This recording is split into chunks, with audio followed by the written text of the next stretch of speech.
Hello fish fools, Jeff here. So here's my 10-gallon wild guppy and pea puffer tank.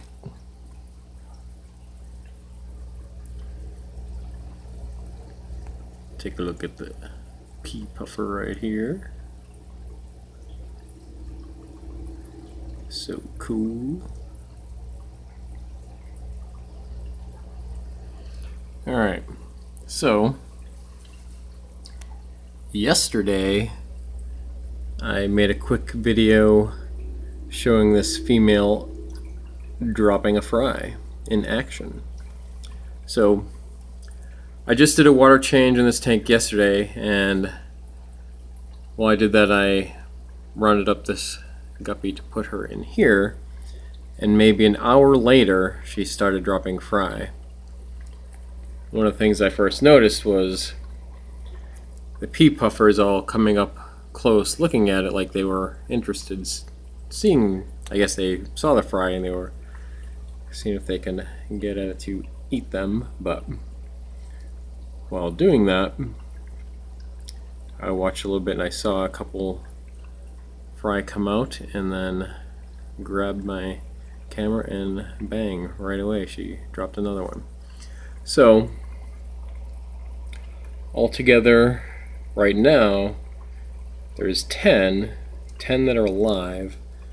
There's one right there that is dead, and that was dead yesterday, like right when she started dropping them. I guess it died like right after being born, or maybe was born dead, one or the other. But yeah, so I guess she must be done now, and there's gonna be 10 in here. I did count 12 alive when I went to bed last night, so, and now there's 10. There's a couple turds right here because they were coming up through and like swimming up, so I'm guessing she must have eaten a couple, and those are her poops from it. But yeah, so I just figured I would, just for the hell of it, try to use one of these breeder boxes. This will be the second time I've actually put a guppy in here to drop them. I did that once before in my 10-gallon guppy and Endler hybrid tank. When I did that before, I used this one. This is a Magitarium one that I got. It's a Magitarium, that's like the Petco brand, but this one is so much bigger than that one. I mean, the whole thing is, from this little one that I have now, is about less than half of the Magitarium one. This is the one that I got recently. I just ordered online from China. Super cheap. I didn't realize it was going to be this small. But I got it because I want to do a little experiment. I want to raise some of these so I can have a virgin female, and I want to cross out one of these plain common wild guppy female with this tank I have below. I have some of these red dragon dumbo schmumbo guppies. So I want to cross, these are the fanciest guppies that I have. So I want to cross one of these, my fanciest guppy, with the least fancy guppy. Because I really do love these wild guppies, how plain they are. But maybe we can fancy them up a little bit and see what kind of funky creations they can make. So,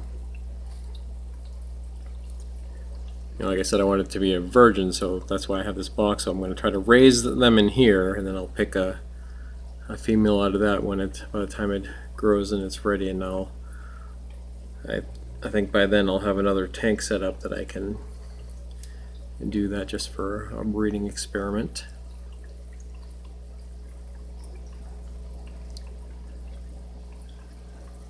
So everything in, you know, all the other guppies in here are, you know, not virgins. I mean, they're just a mix of males and females, and no babies are growing up anymore since, you know, all of these I started with.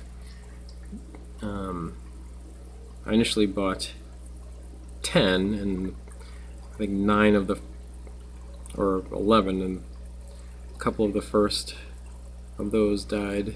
So I had 9 to start with, and then they had babies and they grew up, and that was before I added the pea puffers to this tank. So, I mean, of course the guppies themselves are eating any babies that are born, but I imagine the pea puffers are doing that also. But since no babies are surviving and growing up that I can have virgin females, that's why I'm gonna try this breeder box. So I'm going to let her out, and you know, I'll clear out that dead one right there. So I'll do that momentarily. But I do think it's possible that these were stress-induced labor. She may not have been. I mean, it's kind of a coincidence that she just started dropping babies like maybe an hour after I put her in here. I don't know if she would have been naturally have done that soon. Some of them looked a little underdeveloped. I was going to. There's another one really huge. That one. Somewhere in here there was a really huge female that was looked like she was ready to blow, but when I was trying to net her, this one just got in the net. So I was like, all right, if you want to volunteer, you can be the one. Yeah, so, you know, that's the plan. So maybe once these develop and I can sex them, you know, maybe a month or so, and in that time I might have a tank set up maybe a couple months away, and then I'll put them together and just a tank to themselves and see if they can have some babies, and see what a red dragon dumbo schmumbo guppy cross with a wild guppy, what kind of babies they'll have.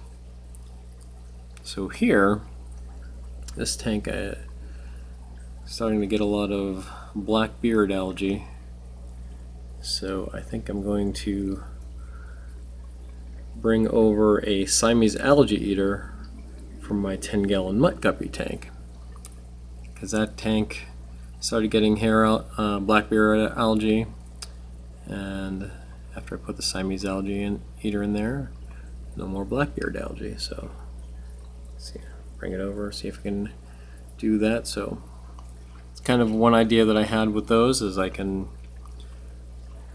just use a Siamese algae eater as a tank hopper. Just move from tank to tank to eat some algae and clean it up, and then move it to another tank and continue like that. Yeah. Alright. Well, that's it for now. And remember, I'm Jeff, and I enjoy fishies. Thanks for watching.